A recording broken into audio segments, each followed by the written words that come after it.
15 अगस्त के दिन हमें गोरे अंग्रेजों से तो आज़ादी मिल गई थी, लेकिन भूरे अंग्रेज जो उनके गुलाम थे, उन्होंने इस देश को आज़ादी के नाम पर एक चूरन चटाया और इसको फिर से गुलाम बना लिया। पिछले लगभग 80 साल से हम इस देश को आज़ाद समझ रहे हैं, लेकिन इसके हर एक सिस्टम पर आज भी अंग्रेज हुकूमत करते हैं और इसमें सबसे बड़ा गुलाम सिस्टम है शिक्षा का सिस्टम, क्योंकि वो लोग चाहते थे कि हमारे लोग भूरे अंग्रेज बन के उन लोगों के काम संभालें, ना कि भारतीय संस्कृति के कार्य करें। और आज की तारीख में भारतीय संस्कृति का जो विघटन लगातार होता जा रहा है, जो चारित्रिक पतन लगातार होता जा रहा है, इसके पीछे केवल और केवल एक ही कारण है और वो है शिक्षा की गुलामी जो निरंतर चल रही है। और उससे बड़ी बात कि हम उस गुलामी में ना केवल जी रहे हैं, बल्कि उसको अपना सिंबल ऑफ स्टेटस मानकर चल रहे हैं।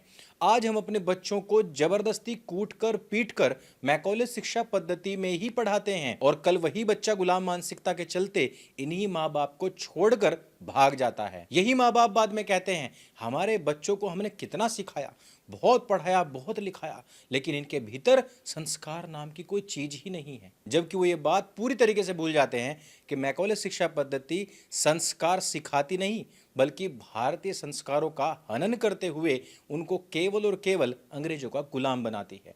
इसी गुलामी के चलते हिंदुस्तान के अंदर आज भी बहुत सारे नैरेटिव्स बन रहे हैं। मैं दो नैरेटिव के ऊपर बात करूंगा जो सोशल मीडिया पर सबसे ज्यादा वायरल हैं और इनको कवर करने के लिए अभी तक कोई भी मेन स्ट्रीम मीडिया सामने नहीं आया।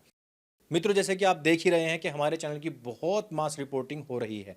इस मास रिपोर्टिंग के चलते इतना बड़ा परिवार होने के बावजूद भी हम लोगों तक नहीं पहुंच पा रहे हैं। ऐसे में हमें हर पल आपका सपोर्ट चाहिए, लेकिन मैं किसी प्रकार के डोनेशन के लिए नहीं बोल रहा हूं। मैंने अभी एक उपन्यास लिखा है मेंस लाइव्स मैटर, और इस क्राइम थ्रिलर उपन्यास के ऊपर जल्दी एक वेब सीरीज भी बन सकती है। मैं चाहता हूं कि आप इस पुस्तक को हमारी वेबसाइट या अमेजन से खरीदें, इसको 5 स्टार रिव्यूज भी अवश्य दें और अपना सपोर्ट इसी प्रकार से बनाए रखें, क्योंकि पूरी दुनिया में पुरुषों के अधिकारों के ऊपर लिखी गई ये पहली पुस्तक है। सबसे पहला अंजना ओम कश्यप ने आजादी से एक दिन पहले यानी कि विभाजन की विभीषिका पर एक प्रोग्राम किया था। इस प्रोग्राम में वो बताती है कि किस प्रकार से तकरीबन 4 करोड़ मुसलमान थे, लेकिन भारत से 80-90 लाख ही बाहर गए, यानी कि पाकिस्तान में गए। बाकी के लोग यहीं पर रह गए थे, यानी कि 16 से 20% मुसलमान ही भारत छोड़कर पाकिस्तान गए थे। बाकी के कहाँ रहे? बाकी के 84% यहीं हिंदुस्तान में ही रह गए थे। अब बहुत सारे लोग कहेंगे कि नहीं, मुसलमान तो बंटवारे के विरुद्ध थे, लेकिन इसी में एक पेंच है। आजादी से ठीक पहले जो चुनाव हुए थे उसमें मुस्लिम लीग चुनाव लड़ रही थी। इन्हीं चुनाव में अंग्रेजों ने मुसलमानों के लिए अलग से कुछ सीट्स रिजर्व की थी जिन पर मुसलमान बहुलता में रहते थे। वहां पर कांग्रेस के कैंडिडेट्स भी खड़े हुए थे, लेकिन मुस्लिम लीग मोहम्मद अली जिन्ना ने उसी समय पर यह वादा कर दिया था, यदि आप हमें जिताएंगे, पावर में लाएंगे, तो हम इस्लामिक लोगों का, मुसलमानों का एक अलग नया देश पाकिस्तान बनाएंगे जहां पर हमारी शरियाई हुकूमत होगी। और आपको ये बात जानकर अत्यंत हैरानी होगी कि कांग्रेस का इन क्षेत्रों में सूपड़ा साफ हो गया था। लगभग 100% मुसलमानों ने मोहम्मद अली जिन्ना को सपोर्ट किया था ताकि वो नया पाकिस्तान, नया देश बना सके। जिस समय पर इस देश के बंटवारे की बात चली तो मोहम्मद अली जिन्ना ने कहा कि 100% तबादला आबादी होगी, सारे मुसलमान पाकिस्तान जाएंगे। तो उसी हिसाब से हमें जमीन चाहिए, स्रोत चाहिए, यानी तकरीबन 4 करोड़ मुसलमानों के लिए मोहम्मद अली जिन्ना ने जमीन, खेत, मकान, नदियां, खनिज, ये सब कुछ ले लिया था। लेकिन यहां से गए कितने थे? तकरीबन 70-80 लाख लोग। बाकी के लोग यहीं पर रह गए थे। इसका मतलब जानते हैं आप क्या होता है? दो भाइयों का बंटवारा होता है। एक भाई अपने हिस्से के खेत, मकान, कपड़े, बर्तन, राशन सब ले लेता है, उसको सेपरेट कर देता है। जो बचा दूसरा भाई वापस उसी के घर आकर के खाना खाता है, वहीं पर सोता है, वहीं पर हगता है, वहीं पर मूतता है, और एक दिन उसी के घर से बाहर निकाल फेंकने का प्लान तक बना लेता है। और इसमें मैं कोई अतिशयोक्ति नहीं कर रहा।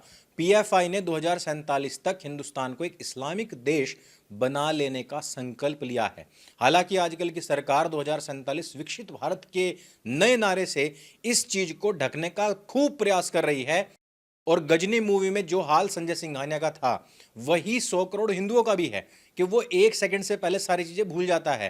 परंतु आज जो नैरेटिव बन रहा है उसको तोड़ना हमारा कार्य है। मुसलमानों ने नया पाकिस्तान बनाया था मजहब के आधार पर, लेकिन वो गए नहीं, यहीं पर रह गए। और उन सारे घुसपैठियों को यहां पालने का कार्य किया था किसने? नेहरू और गांधी ने। इन नेहरू और गांधी के खिलाफ मैं क्यों हूं, इस कांग्रेस के खिलाफ मैं क्यों हूं? उसका सीधा सा कारण है कि मेरे जितने भी देशभक्त क्रांतिकारी थे वो सारे के सारे कांग्रेस के खिलाफ थे। आपको पता होना चाहिए कि नेहरू गांधी एक समय में देश की आजादी नहीं चाहते थे, वो यहां पर डोमिनियन स्टेटस चाहते थे। डोमिनियन स्टेटस के खिलाफ भगत सिंह थे, उनके सब साथी थे। उनकी एक फिल्म में इस सीन को दिखाया भी गया है। क्यों ना हम कांग्रेस के साथ जुड़ जाए और उसको मजबूत करें। हाँ, लड़ रही है कांग्रेस। कांग्रेस सेशन से आ रहे हैं गांधी जी को सुनकर। डोमिनियन स्टेटस की मांग कर रही है। डोमिनेंस स्टेटस यानी कि आधा राज, यानी कि कुर्सी पर तो बैठेंगे हम और हुक्मरान होंगे अंग्रेज। आप देश से प्यार करना शुरू कर दीजिए, कांग्रेस, गांधी और नेहरू से नफरत आपको अपने आप ही हो जाएगी। अब इसी चीज को लेकर के काफी सारे मुसलमानों ने अपने अपने ट्वीट किए थे। आरफा टारफा जैसी ना जाने कितनी फोटोशॉप्ड पत्तलकार भी ट्वीट और रीट्वीट का खेल खेल रहे थे। लेकिन जैसे ही मैंने इस पर जवाब दिया, हर रोज शाम को मौलानाओं से 50 रुपए के बदले पेन ड्राइव इंसर्ट करवाकर इतिहास सीखने वाले मदरसा छाप मुझे टारगेट करने लग गए। इस पर मैंने सीधे ग्रोक से ही पूछ लिया कि भाई इतिहास क्या है। ग्रोक एआई है और उसने भी बताया कि अंकुर आर्य का जो आंकड़ा है 16 से 20% वो बिल्कुल सही है। बाकी के लोग आज भी यहीं पर मरा रहे हैं, हिंदुओं के टैक्स का खाते हैं और हिंदुओं को ही गाली दे रहे हैं। अब इसी में ही दूसरा नैरेटिव बनाया गया।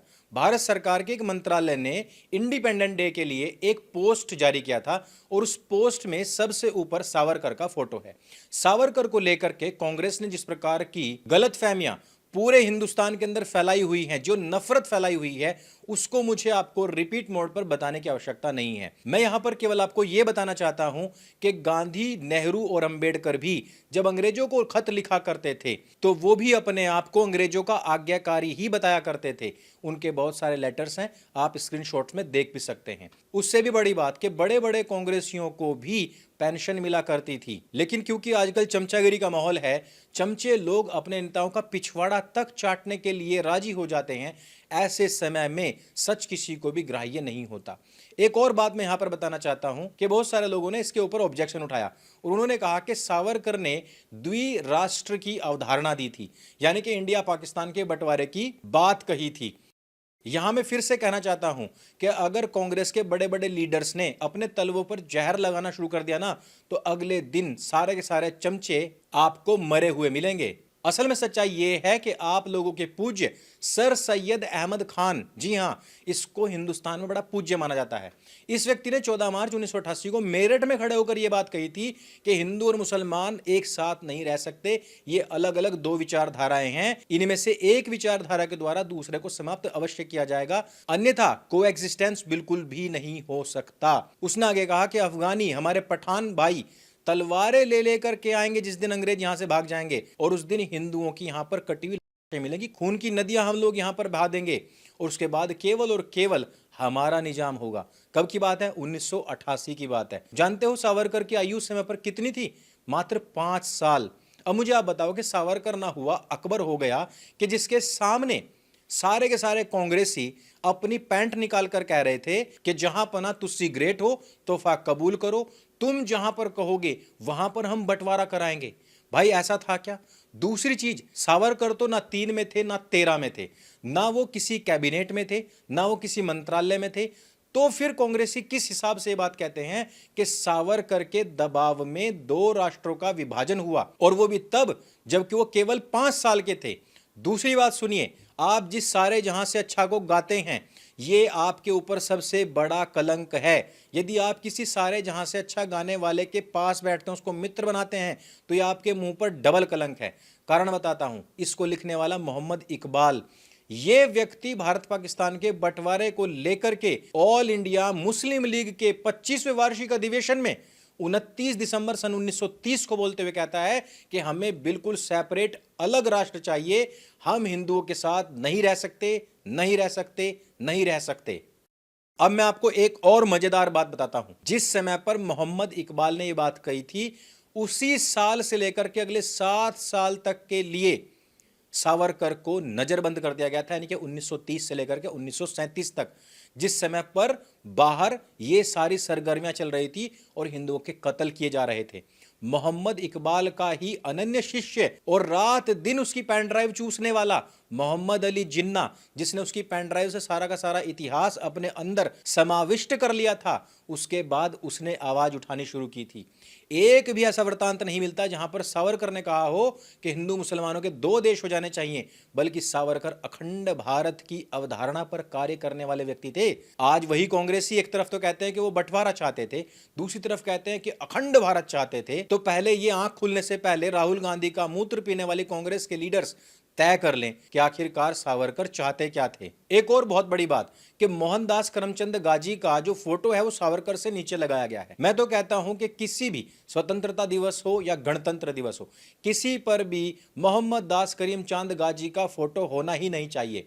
जिस व्यक्ति ने जीते जी हिंदुओं को त्रस्त रखा, जिस व्यक्ति ने जीते जी विभाजन की विभीषिका में लाखों हिंदू सिख मुसलमानों को मरवा दिया, जिस व्यक्ति ने मरने के बाद में हजारों चित्पावन ब्राह्मणों को महाराष्ट्र में मरवा दिया, ऐसे हिंसावादी व्यक्ति, ऐसी हिंसावादी विचारधारा अपने शिष्यों को बांटने वाले व्यक्ति के ऊपर तो एक छोटा सा कार्यक्रम भी नहीं होना चाहिए। आप तो ये गणतंत्र और स्वतंत्रता दिवस के ऊपर उसके फोटोज लगा रहे हैं। वो हर व्यक्ति जिसने भी मोहम्मद दास करीमचंद गाजी का इतिहास पढ़ा हुआ है, वो उस व्यक्ति को स्वतंत्रता से कहीं पर भी जोड़कर नहीं देखना चाहता।